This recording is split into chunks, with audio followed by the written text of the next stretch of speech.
All right. Yes. Okay. We are live. Good morning, beloveds.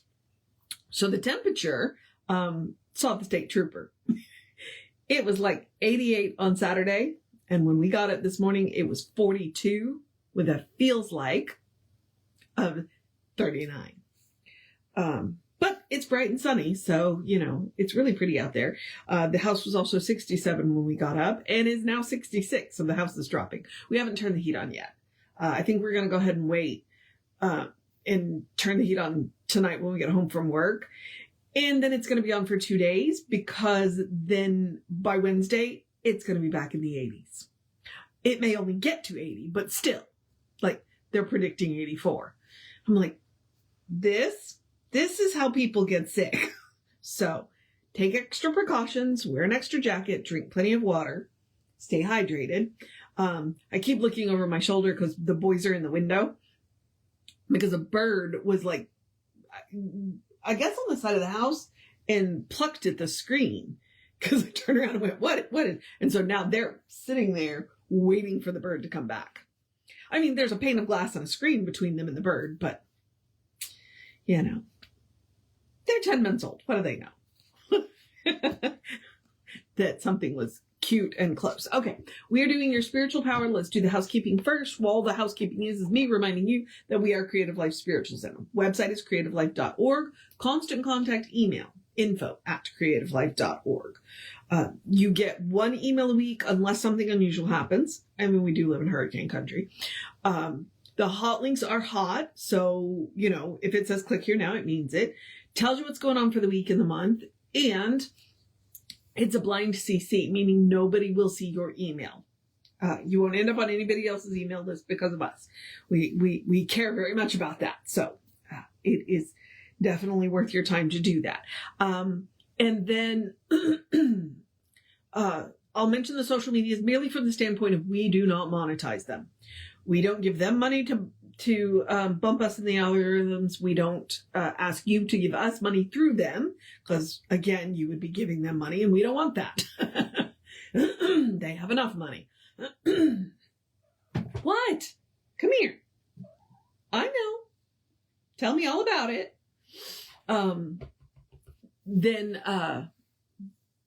So what we ask you to do instead is to like, subscribe, follow based on which platform you are on, the individual pages, and then engage with the individual posts. So react to the post, comment on the post, share the post. We think we have good tools to share. We hope you agree with us, and this is a free, easy way that you can support the center. So there is that. Oh, I guess I should tell you what they are. Creative Life Spiritual Center or Creative Life Spark, and I am the running Rev Ryan on the social medias that I am on. Because we have like the Instagram and we have a Threads, and that is the Creative Life Spark. I think everything else is Creative Life Spiritual Center. Are you cameo from Dante? I don't know what he's up to this morning. He's being annoying this morning. Like, he gets up on top of one of the cat towers, like literally tapped me on the head the other day. I was like, what is this? Just because you're taller than me, on the tower he is. And then, but he was chewing on the cords and I'm like, can we not do that? So, all right. I mean, having kittens is like having toddlers. They're into everything and generally putting things in their mouth that you don't want in their mouth. Okay. So your spiritual power is a library. It is a collection of a number of Ernest Holmes works that may not be found anywhere else. I see what you're about to do. No, Dante, he is not listening to me. I may need your help. We are doing Discover Your Richer Life, which I found out is we're good. It got down. Sorry. Well, take him with you.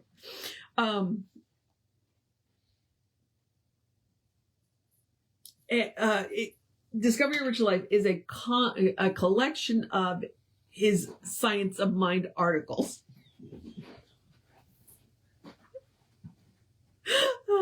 Tom is trying to distract Dante, so Dante stops distracting me, and it's not working. Okay, I'm sorry. And see, Giovanni is still wrapped in the window. I don't know what he sees, but okay. We are in, I believe, part 4, prayer. No, I think I don't know what section we're in. I should have looked at the thing and did, and then forgot. Okay, I think we're in part 4, the power of faith. That's what we're doing. So today, they're very distracting.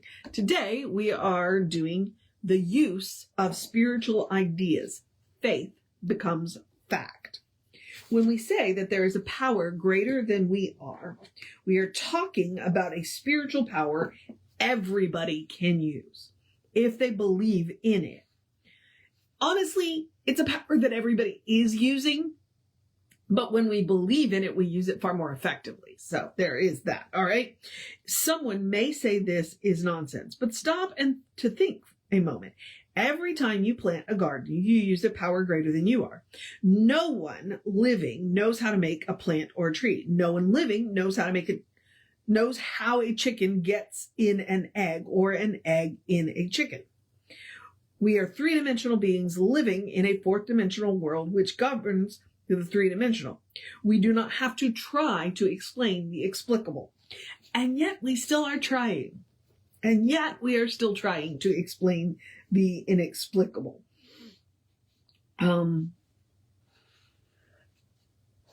There is a power in the universe greater than we are.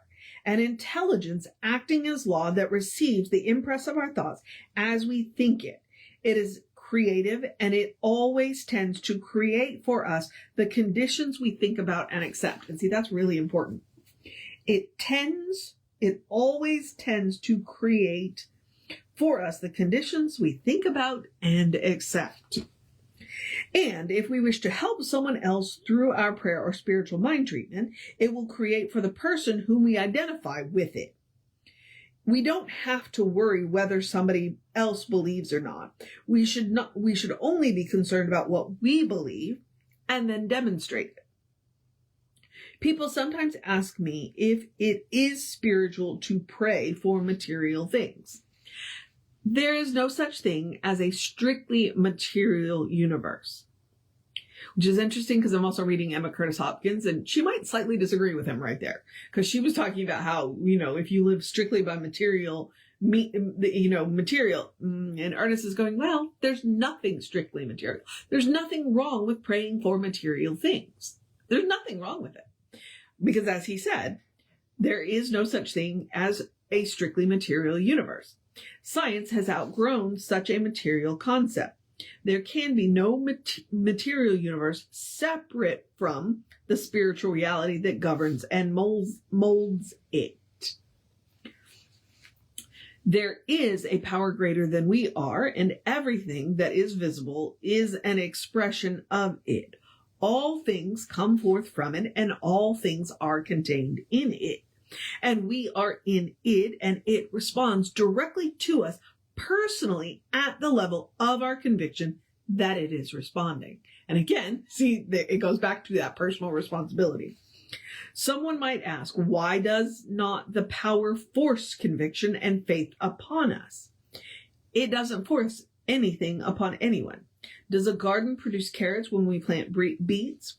We have been so afraid of a vengeful God, thinking that we are made to suffer here so that we will suffer less hereafter, that we are all mixed up in our ideas about our relationship to the infinite. What I would like to tell you is we've been sold a bill of goods that's bull. Okay? There are certain laws that we have to obey on the physical level, and it is the same with the spiritual law as it is with the physical law. Only spiritual law is on a higher level. The laws work just the same. For instance, there is a law of attraction and repulsion in mind that works just like attraction and repulsion in physics. It always tends to provide for us that which is like our thinking. Whatsoever things are lovely and of good report, think of these things, the Bible says.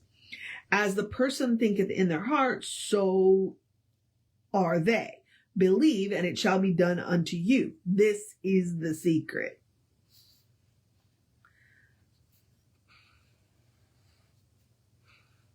There is a principle that responds to us creatively at the level of our own consciousness.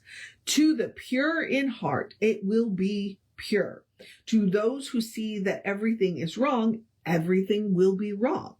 They're the ones who criticize everything, and everybody will find something to criticize. But we know that they are trying to justify themselves. They are afraid of themselves. They don't believe in themselves. They have a sense of guilt and rejection and an anxiety and an insecurity within themselves. Therefore, they are sick. Ernest said that. That wasn't me. In this sense, we are sorry for them, but there is no reason why you and I should have to be like them. And what Jesse would tell you right here is and the best thing that we could do is for them to know that they are a choice and that they can choose something different. Treat for them to know who they are. There is no reason to suppose that God is some sad creature sending thunderbolts to Methodist and candy to Baptist. All right, Ernest. The universal loves all of us. It is impartial. There is nothing in nature or in God that withholds our good from us. There is nothing in the universe that keeps us waiting until we get saved. You and I believe in a power greater than we are, and we believe it is good. We believe it is love, truth, and beauty. We believe it responds to us, and if we maintain a certain mental attitude of thought, it will automatically bring to us those things that make life happy. Life ought to be happy. There is no weeping God. Of this I am sure. We believe in something so wonderful that at first it seems impossible, yet it is so practical that it touches every moment of our lives.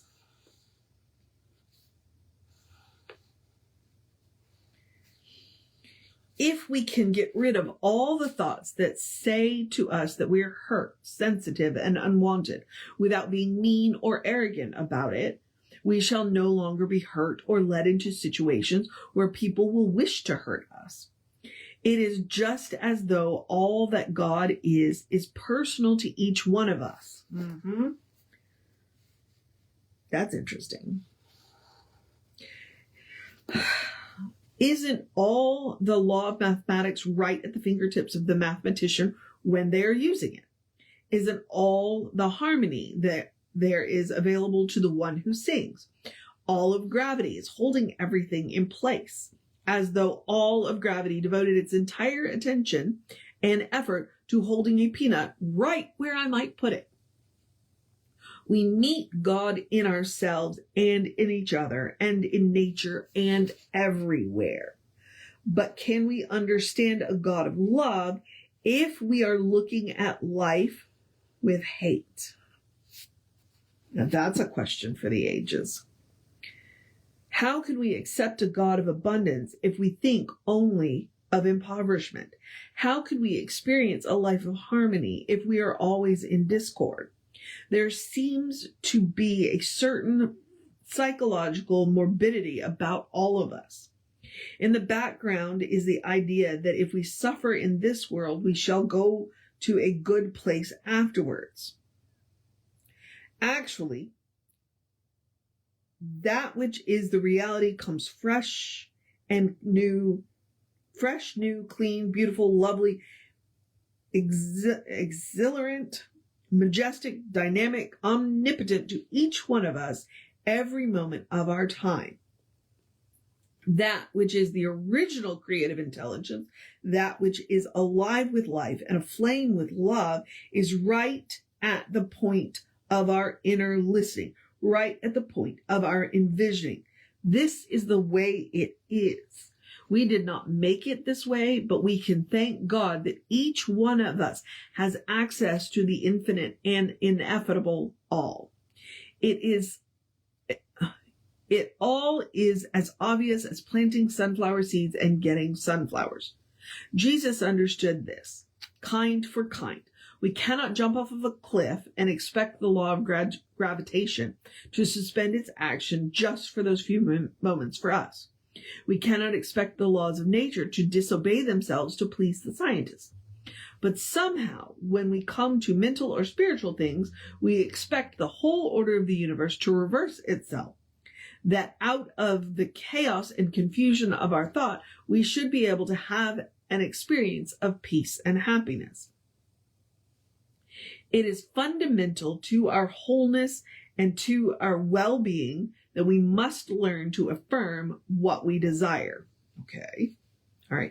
It is fundamental to our wholeness and to our well-being that we must learn to affirm what we desire. Stop talking about what we don't want and start talking about what we do. We must learn to enthusiastically expect those things of good which we wish to experience. Everyone can pray an affirmative prayer, and we do not have to wonder if the law of mind will operate for us.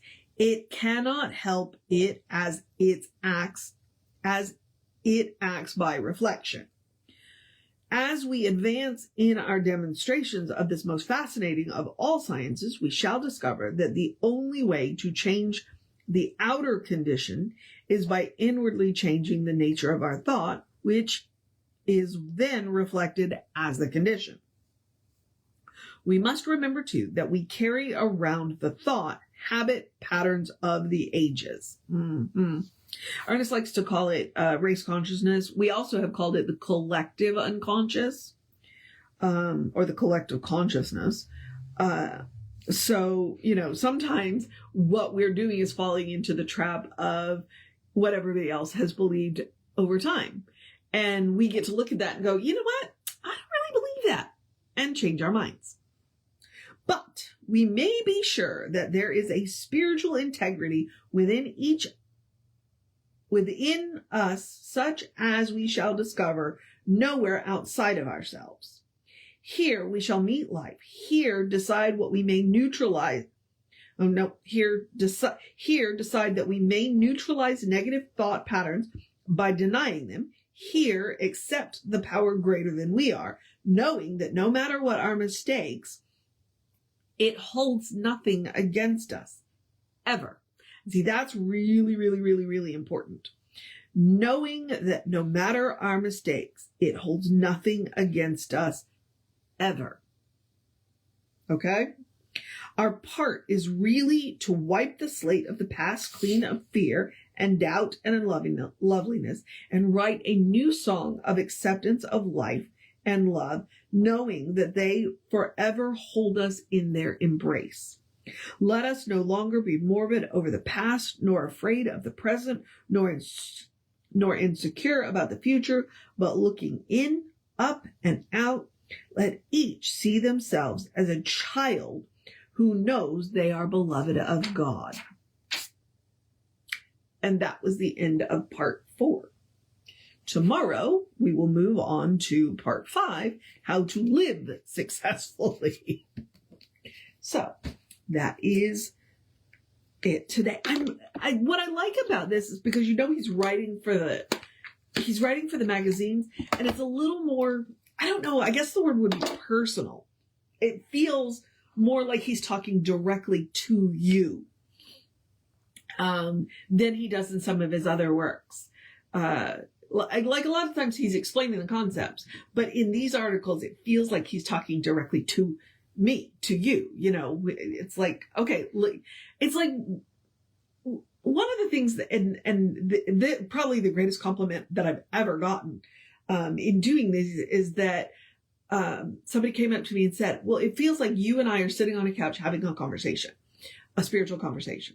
And that's how I feel about these articles. It feels like Ernest and I are having a spiritual conversation, like we're face to face having a spiritual conversation. And I hope that comes through.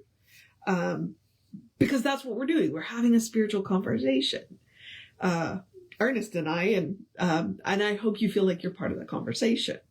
So I do highly recommend this book. We're just about halfway through it, well, a little more than halfway through it. And it's been really incredible.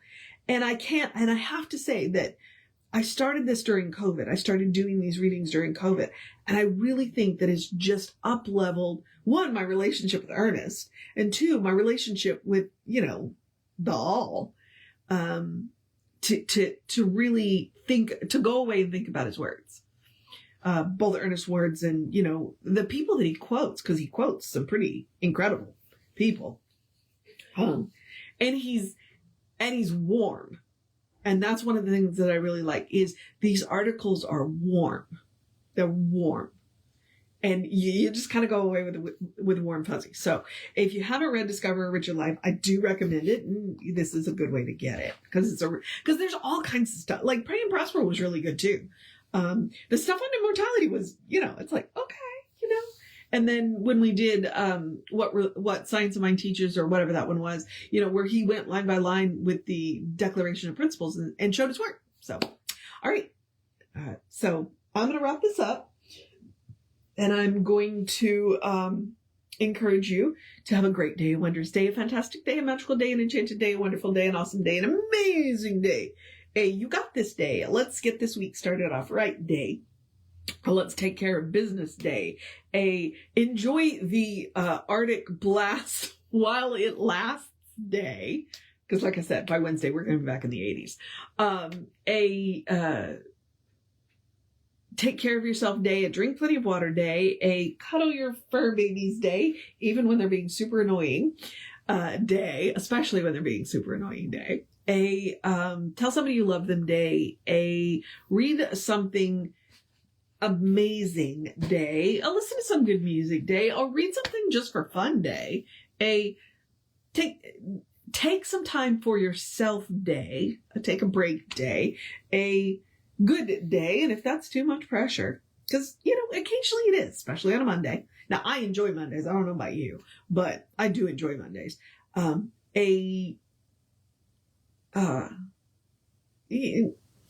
on, a good day. Simply have a day. I was talking about how much I enjoy Mondays and got myself off track. Have a good day. If that's too much pressure, simply have a day. You are enough, just as you are. You are a beloved expression of the divine. Your spirit in motion, God in action, a brilliant light, a divine spark, a beautiful masterpiece, and a work in progress at the same time, at your own pace. Don't compare your pace to anybody else's. And as Reverend Jesse likes to call us, you are a godling. All right, beloveds. So, explore the truth of your being. Get to know who the divine knows you to be, because the divine knows you to be good. It is all the divine knows. And from there, anything is possible. All right, beloveds. Whew. I'm going to go finish up my process and get on to work. Take care of yourself. Know that you... Oh, wait. Reverend David should be on around 5 p.m. Q. I'll be back with you around 9-ish tomorrow. Because like I said, we're going to start part 4. Take care of yourself. Nope. Finish part 4. We're going to start part 5. Take care of yourself. Know that you are loved. I will see you next time.